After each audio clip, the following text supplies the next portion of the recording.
Hello class, how are you? This is your Queen Tutor. Today, we will study the common errors in grammar that the speakers of English keep on saying. Take note that this is part 1 only. Number 1 error, combining will and going to. A future tense denotes an action which will happen in the future. There are 3 ways to express future tense. Number 1, by the use of will plus simple form of the verb. Number 2 is by the use of shall plus simple form of the verb. And number 3 is by the use of going to plus simple form of the verb. The difference between will and shall. Will is used to talk about what is going to happen in the future, especially things that you are certain about or things that are planned. Example, Mrs. Bernabe will give the physical fitness exam this afternoon. The parents will have a meeting with Mrs. Roque and Mr. Lasibal. By the use of will plus the simple form of the verb, these sentences denote future action. In number 1, the time expression this afternoon tells that the action will happen in the future. In number 2, the parents will have a meeting with Mr. Roque and Mr. Lasibal. There is no time expression, but it is understood that the action will happen in the future because of the presence of the word will. Traditionally, shall is used with first-person pronouns I and we to express future actions. Shall is more formal than will. However, in practice, shall and will are used interchangeably. Examples, we shall release the cards of the students to Miss Bumanlag next week. I shall raise the issue to Teacher Mappy when I see her in the office. So shall plus the simple form of the verb denotes an action that will happen in the future. Going to is also used to express future action. If the subject is I, it is followed by the expression am going to plus the simple form of the verb. For example, I am going to spin the wheel of fortune. If the subject is singular, it is followed by the expression is going to plus the simple form of the verb. Example, Lourdes is going to prepare the table. The teacher is going to discuss the topic. If the subject is plural, are going to is the expression that should follow the plural subject plus the simple form of the verb. For example, Architect Bulao and Engineer Sikuya are going to build the house in Baguio this summer. The buses are going to arrive anytime soon.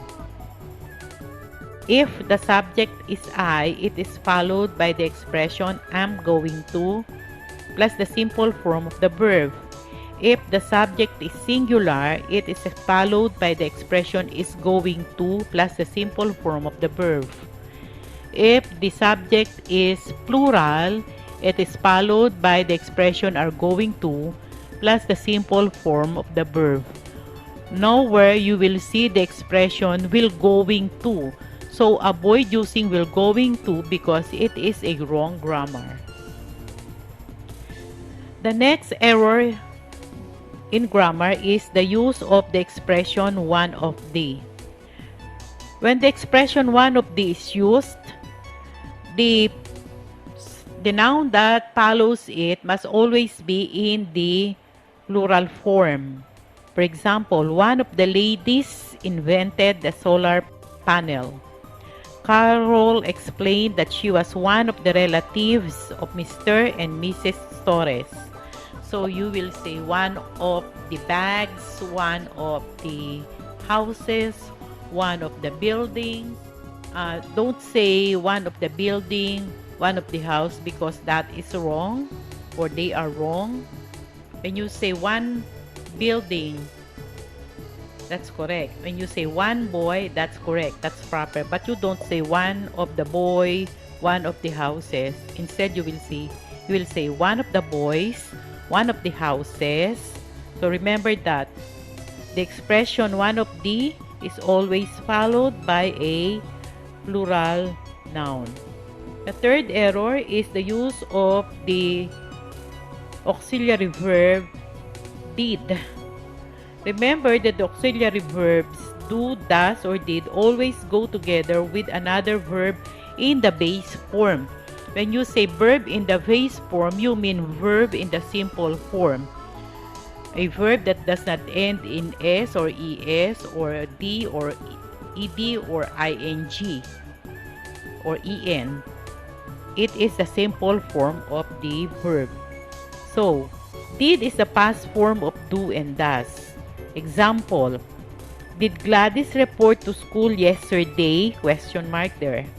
They did not allow Mr. Sandigio to inspect the laboratory room. So, did always goes together with the base form of the verb. Don't forget that. Do not say did not went, did not gone, did not showed up, but you say did not go, did not show up. Okay? Another error is the use of does in a question. Does is used when the subject is singular. The main verb that goes with does is always in the base form or singular form or simple form. So you say, does Charlene receive the bouquet of flowers on Valentine's Day? Charlene is a singular subject. So, you will use does plus the simple form of the verb. Does the kite fly so high during windy season? The senator does not read the message of the students. Does Manuel greet his friends in a nice tone? So, in all these sentences, you will see that the subjects are in the singular form. Kite, senator, Manuel. So, the word does is used plus the simple form of the verb. Number 5 error is you are welcome and not you're welcome.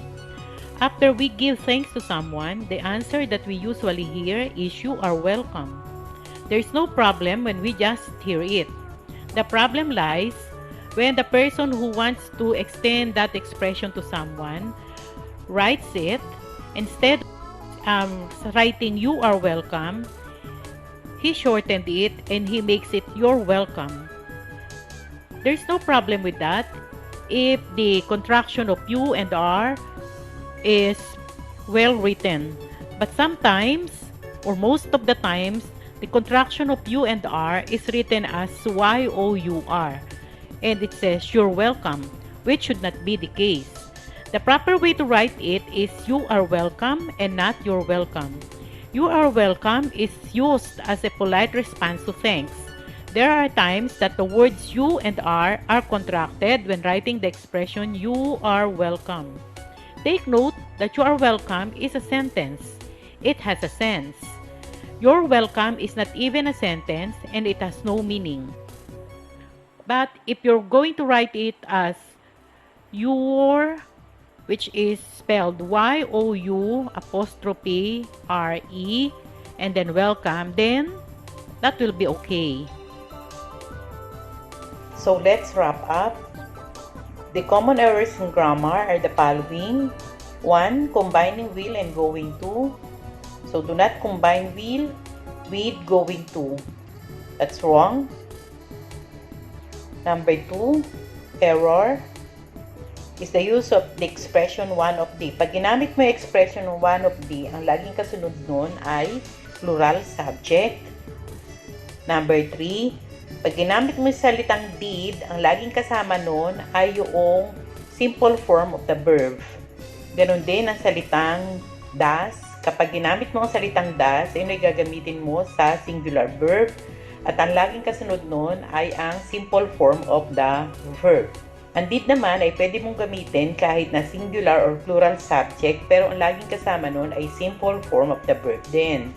Yung you're welcome na salita, kapag ka siya ay iyong sinulat, Ang you're welcome ay ini-spell mo ng Y-O-U apostrophe R. So long, folks. See you next round. This is Queen Tutor at your service. Don't forget, if you speak English well, bright future lies ahead. Bye for now.